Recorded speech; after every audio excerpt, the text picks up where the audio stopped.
cost at this point, especially we're doing the 10,000 plus the HVAC, and we're going to be doing these additional items. That puts us at like $18,000 in the cost that we're paying already. So we don't have any more room on anything else. You don't have any more room on anything else. No, sir. Yeah, because I mean we're giving you full 3% as well too. Right. But if that wasn't the case, but yeah, we're doing 18. So we're 18 out of pocket plus your 3%. I understand. Even more than that. This past week, we've been dealing with an inspection, right? And it wasn't easy. I mean, it was simple. I'm not going to say it was hard, but it wasn't easy. I'll tell you how it broke down. So we put the offer in on the house. We negotiated really well on the front end. I mean, smashed the deal. We got $10,000 in seller's concessions. Plus, we negotiated a new HVAC system.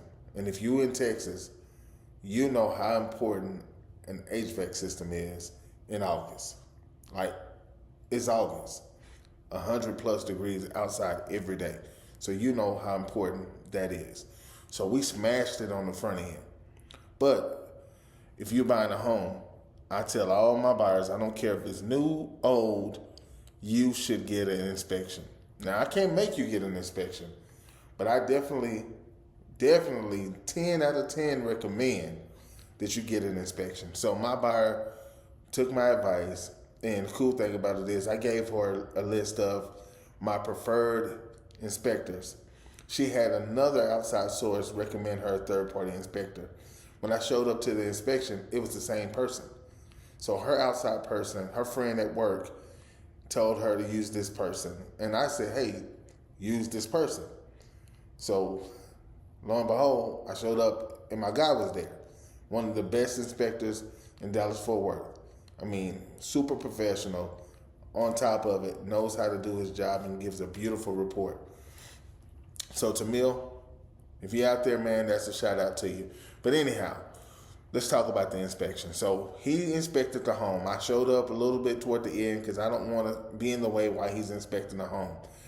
Realtors, do not be in the way when your inspector is doing his job. You're not an inspector. Come back for the report.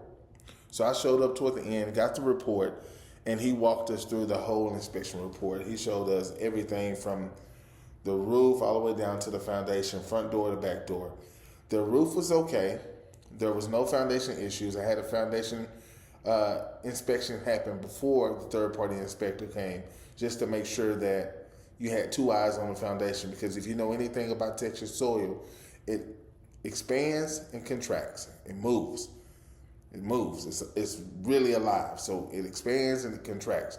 So we had that done, and it turned out that the inspection on the foundation was good, no problems. So inspector came through and he noticed some things. So we had electrical issues, we had plumbing issues, we had duct issues in the attic. Obviously, the HVAC system failed. We had some gutter stuff. We had some sprinkler stuff. We had some fence stuff. What else did we have? Some chips on the exterior of the home. Like, the inspection was beautiful. Now, we negotiated already down. Plus, she already won with the 10,000. But the inspection was beautiful. So, when we got through the inspection, my buyer was nervous. She did not know what to expect. And I told her, look, when we look at things like this, what I ask my clients to look at are the top 5 things. We're looking at the foundation, we're looking at the plumbing, we're looking at the electrical, we're looking at the HVAC, and we're looking at the roof. Because these things are big ticket items and they cost a lot of money. So most of that stuff was good. But what happened is, we know we needed the HVAC to definitely be readdressed because the ducts were on the floor. And then in the attic, there were some droppings. So it looked like there may have been some previous pest infestation, or maybe even they're there now. But we didn't know for sure because it was just hit and miss, every so often you'll see something. So I was like, okay, we got to get that addressed. And also on the inside, we had some electrical sockets and some GFCIs that were not functioning properly. So we asked them to correct that. In addition to that, what else would we ask for? We asked for plumbing, electrical, HVAC, ducts, and the dishwasher wasn't connected. I mean, when I say it wasn't connected, I mean, if it's plugged in, you can cut it on, the water would run. But if you tugged on the face of the dishwasher, it would come all the way out. And that was an issue because nobody wants to be in the kitchen washing dishes, trying to get things tidied up before the housewarming party, and your dishwasher's just sliding in and out. Like that, nobody wants that. So we put that on the inspection. But we also put as much as we could.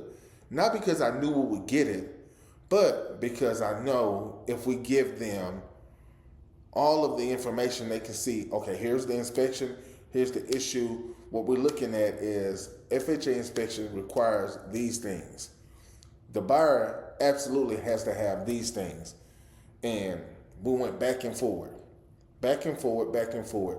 The seller was like, hey, I'm out of money. I can't do any more. You already got me $10,000 on concessions. You already got me HVAC. Now you're asking for ducts. Like, I'm out of money. I don't know if I can do all this stuff. I'm out of money. My buyer said, hey, Michael, I'm scared. It's my first time buying a house, and I don't want to buy a house that when I get into this house, all these major things break down. So I get it. Now, I work for the buyer, but at the same time, common sense is common sense. And if you're dealing with real estate, you know, most of the time you want a win-win. Somebody's going to lose, but everybody has to feel like they won. The buyer wants to win on getting the house that they want at a price they can afford in a condition that's conducive to their lifestyle. The seller, they just got to make the type of money that they want. On this deal, I don't know if the seller's going to get that or not, but they're getting rid of the expense. They're getting the money, the house off their books. So I feel like it was a win-win, and truth of the matter is I feel like my buyer's winning. But anyway, so we went all the way through to the seventh day, and we still couldn't figure out what was acceptable and what was not acceptable in negotiations. So I said, hey, you know what? We need to extend this. Like, we're not going to wait until the last minute and you don't sign. And my buyer's still not agreeing with what you're wanting to do. So we extended for 2 days.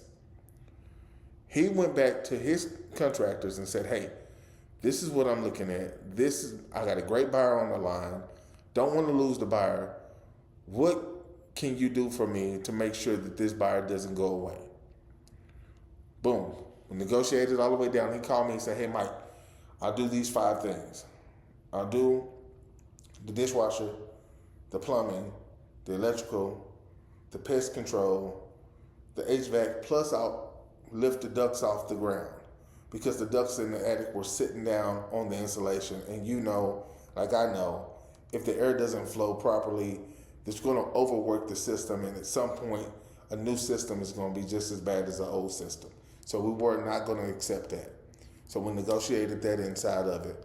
And I called my buyer and said, hey, it's a win. She's like, Michael, I'm scared. Y'all know, y'all saw it. She's scared. But I had to tell her, hey, look, what you're getting is about $27,000 worth of incentives. And a lot of times buyers don't see this type of opportunity. Like, you're not getting the standard interest rate anymore. You're not coming to the table with all those closing costs anymore. And you're getting a new HVAC system. If you know anything about an HVAC system, that thing could cost you anywhere from $9,000 to $18,000, depending on the size of the home. And this is about a 2,000 square foot home. Like, it's a pretty good size home. So it's not a cheap system. So we got this squared away. And while all this was going on in the background, we had the appraiser come out and appraise the home. And that's a whole nother step.